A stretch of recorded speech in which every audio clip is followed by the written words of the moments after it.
संकट तर सर्वांच्याच आयुष्यात येतात, पण संकटांचा सामना करायला जो बल देतो तोच आमचा पालीगावचा विघ्नहर्ता. श्री क्षेत्रपाली बलालेश्वराच्या आशीर्वादाने आपण आपल्या व्लॉगच्या 4थ्या दिवसाची सुरुवात करत आहोत. आज गावात एक वेगळाच उत्साह आहे. चहा विकणं हा माझा रोजचा व्यवसाय असला तरी आज मात्र मी वेगळ्याच भावनेने बाहेर पडलोय.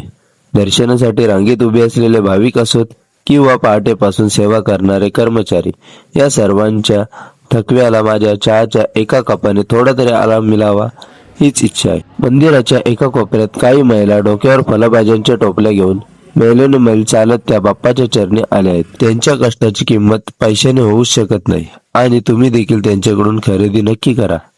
ते रानावनातून तुमच्यासाठी सर्व गावठी फळभाज्या घेऊन येतात. आज गल्ल्यापेक्षा जास्त बाप्पाच्या चरणी सेवा महत्वाची आहे, कारण बाप्पाला सुद्धा कष्ट करणारी माणसं जास्त आवडतात. जेव्हा एखादा भक्त चहाचा घोट घेऊन तृप्त होतो ना, तेव्हा वाटतं की आपली चतुर्थी सफल झाली. व्यवसायासोबतच आज मला बाप्पाच्या भक्तांच्या सेवेची ही जी संधी मिळाली त्याबद्दल मी स्वतःला खूप भाग्यवान समजतो. बाप्पाकडे आज एकच मागणं आहे, मला कष्ट करायला ताकद दे. मी जे चालू केले त्याला तुझा आशीर्वाद दे आणि माझ्या प्रयत्नांना साथ दे. बाप्पा तुम्हा सर्वांच्या इच्छा पूर्ण करो. चला तर मग कमेंट्स मध्ये बाप्पाचा जयघोष करा आणि गणपती बाप्पा मोरया लिहायला विसरू नका. आणि आपल्या ब्लॉग वाईफ मराठी या चॅनलला सबस्क्राईब करा.